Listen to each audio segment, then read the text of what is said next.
दोस्तों नमस्कार, मेरा नाम है मनीष कुमार सिंह और आप देख रहे हैं 4 पीएम महाराष्ट्र। आपका बहुत-बहुत स्वागत करता हूं। दोस्तों आज सुबह जब देश के लोग सो करके उठे और उन्हें वो खबर मिली जिसका इंतजार पिछले 13-14 दिनों से चल रहा था। जी हां दोस्तों, भारत ने पाकिस्तान में घुसकर जो आतंकी ट्रेनिंग सेंटर्स हैं उन पर निशाना साधा। जी हां दोस्तों, मिसाइल से ऐसे धज्जियां उड़ा डाली हैं उन ट्रेनिंग सेंटर्स की कि अब पाकिस्तान बौखलाया हुआ है। जी हां दोस्तों, अब इस बौखलाहट के बाद पाकिस्तान को यह समझ में नहीं आ रहा है कि जवाब दें तो दें क्या। अब इन सब के बीच में अब सोशल मीडिया पर फर्जी खबरों की बाढ़ सी आ गई है। जी हां दोस्तों, पाकिस्तान की तरफ से प्रोपेगेंडा चलाया जा रहा है, झूठी खबरें चलाई जा रही हैं कि कैसे भी करके ये दिखाने की कोशिश की जा रही कि देखिए पाकिस्तान ने भी जो है वो जवाबी कार्रवाई की है और झूठी मनगढ़ंत खबरें जो है वो फिर से पाकिस्तान फैलाने पर लग गया है। पहले गीदड़ भपतियां और अब ये झूठी खबरें।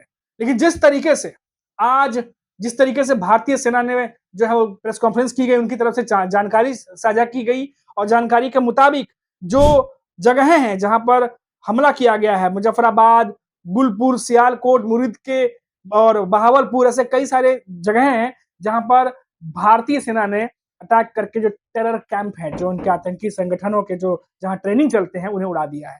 अब दोस्तों पाकिस्तान की तरफ से झूठी खबर क्या चल रही है देखिए, क्योंकि चोर चोरी से जाए हेरा फेरी से ना जाए।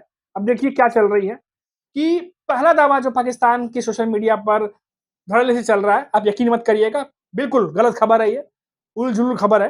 और खबर ये चल रही है कि पाकिस्तान की तरफ से दावा किया जा रहा है कि 3 राफेल विमान गिराया है। अब सोचिए, ये इतने बड़े बेवकूफ, अब इनको समझ में नहीं आ रहा कि क्या किया जाए। अब कुछ भी ये मनगढ़ंत उटपटांग खबरें जो है वो चला रहे हैं। अब जबकि जब हमने रिपोर्ट्स देखी, बहुत सारी रिपोर्ट्स आ रही हैं कि ये जो फोटो शेयर किया जा रहा है वो 3 दिसंबर 2024 का है, जब राजस्थान में इंडियन एयर फोर्स के मिग 29 लड़ाकू विमान दुर्घटनाग्रस्त हुआ था। और ये उसकी तस्वीरें जो हैं उसको शेयर करके कह रहे हैं कि देखिए हमने मार गिराया है। अब कहने को कुछ रहा नहीं है। एक तो पाकिस्तान में आतंकी टेरर कैंप है, सारे के सारे आतंकवादी वहां पाए जाते हैं। उसके बाद जब भारतीय सेना घुस के मारती है तो अकल ठिकाने भी नहीं आती है, ऊपर से ये उल-जुलूल बातें जो है वो कहते हैं। दूसरा झूठा दावा देखिए, 2 मिग विमान गिराए हैं, बताइए, 2 मिग विमान गिराए हैं और इस पर भी और कहा जा रहा है कि पाकिस्तान ने भटिंडा और अखनूर में 2 मिग विमान गिरा दिए हैं। अब इसको जो शेयर किया जाए, बताया जा रहा है कि 21 मई 2021 का निकला है ये तस्वीर, जो वो सोशल मीडिया पे शेयर कर रहे हैं। पुरानी तस्वीर, जो कभी प्रैक्टिस के दौरान किसी भारतीय सेना का कभी जहाज गिर गया होगा, वो तस्वीरें ढूंढ कर इंटरनेट से निकाल करके झूठी खबरें जो है वो बनाई जा रही है। लेकिन सबके बीच में देखिए, ये इसलिए खबर जाननी जरूरी है दोस्तों कि कभी भी पाकिस्तान के प्रोपेगेंडा में नहीं आना, इनकी झूठी जो अफवाहें हैं, जो झूठी खबरें हैं, उनके कभी प्रोपेगेंडा में नहीं आना है। ये सामने सामने की लड़ाई जीत नहीं सकते हैं, टेरर को बढ़ावा देते हैं। जब भारत की तरफ से जवाबी कार्रवाई की जाती है तो इनकी अकल ठिकाने फिर भी नहीं आती है, इस तरह के प्रोपेगेंडा जो है वो शुरू कर देते हैं। अब देखिए दोस्तों, ये लगातार जो है वो जो खबरें हैं वो चलाया जा रहा है, जो मैंने आपको दी।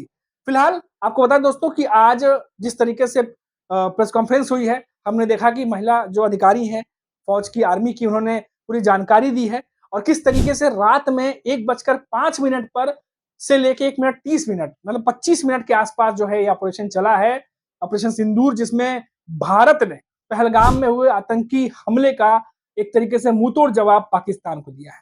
मुंह खाने के बाद पाकिस्तान जो है वो अंतरराष्ट्रीय लेवल पर चीख पुकार मचा रहा है। एक तरफ अमेरिका है जिसने साफ साफ कह दिया है कि आतंकवाद के खिलाफ जो है वो खड़ा है और साथ ही साथ उन्होंने ये भी कह दिया है कि ये काफी समय से जो है चीजें चल रही हैं और उनका एक तरीके से साथ जो है वो भारत के साथ है। दूसरी तरफ रशिया साफ साफ कह दिया है कि आतंकवाद के खिलाफ वो भारत के साथ खड़ा है। कई सारे देश भारत के साथ आकर खड़े हैं।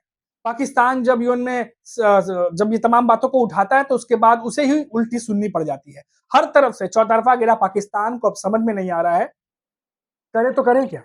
अब ऐसे में सिर्फ झूठी खबरें और झूठी अफवाहें फैलाने के अलावा उनके पास कोई और चारा भी तो नहीं है। अब जिस तरीके से पहले आतंकवाद को पालना पोसना अपनी जमीन पर, उसकी वजह से फजीहत, दूसरा जब भारत ने घुस के मारा उसके बाद ऊपर से दूसरी फजीहत। अब तमाम जो वहां के मंत्री हैं, अब उनके बयान वगैरह आप सुनेंगे तो साफ साफ समझ में आ जाएगा कि इन्हें अब कुछ समझ में नहीं आ रहा, बिना सिर पैर की बातें अब पाकिस्तान में होने लगी है। जी हाँ दोस्तों, और जिसका जीता जागता उदाहरण मैंने आपको शुरू में बताया। झूठी अफवाहें, झूठी खबरें, गलतफहमियां फैलाने की कोशिश, प्रोपेगेंडा करने की कोशिश कि किस तरीके से पाकिस्तान ने जो है वो भारतीय जेट गिराया है। पूरी तरीके से झूठी खबरें फैलाने की कोशिश की जा रही है। ये दोस्तों सबसे बड़ा जो आज खबर आई, जिस तरीके से पाकिस्तान में घुसकर भारत ने हमला किया है, जिस तरीके से टेरर कैंप को निशाना बनाया है, उससे यह साफ जाहिर है कि अब आतंकवादियों को एक मैसेज चला गया है कि अगर आप किसी भी तरीके की हिमाकत भारत में आकर करेंगे तो आपको छोड़ा नहीं जाएगा। आपकी गर्दन भारतीय सेना से दूर नहीं है कि आप अटैक करके कहीं छुप जाएंगे और बच जाएंगे। अगर ऐसा सोचते हैं तो अब ऐसा नहीं होगा। अगर आप पीओके में भी छुपे हुए हैं, किसी जंगल में आपका कैंप है, तो भी वो कैंप भारतीय सेना के हाथों से दूर नहीं, आपकी गर्दन ज्यादा दूर नहीं है। जी हाँ दोस्तों, और अभी तो कई सारे भारतीय सेना के जो पुराने जो फौजी हैं, जो एक्स आर्मी हैं, उन्होंने कई सारे जो है फौजियों ने ये बात कही है कि अभी तो ये शुरुआत है, पिक्चर अभी बाकी है। यानी बहुत कुछ अभी होने वाला है दोस्तों, और पाकिस्तान इस बात को जानता है। तभी तो उनके रक्षा मंत्री भी ये कहते हैं कि अगर भारत यहां तक भी रुक जाए तो हम जो है वो रिटेलिएट नहीं करेंगे। यानी इस हमले के बाद भी पाकिस्तान समझौता करने को तैयार है, घुटनों पर है कि किसी भी तरीके से भारत को रोका जाए, किसी और बड़े एक्शन से पहले भारत को रोका जाए।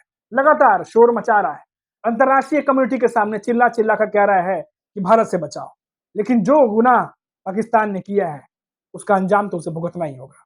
और आज जो खबर आई है वो तमाम भारतीयों के लिए, जितने भी लोग भारत के थे जो आक्रोश में थे, उनके लिए जो खबर वो सुनना चाहते थे, वो खबर आज उन्हें मिली है। अभी के लिए इतना ही। आप देखते रहिए 4 PM महाराष्ट्र। नमस्कार।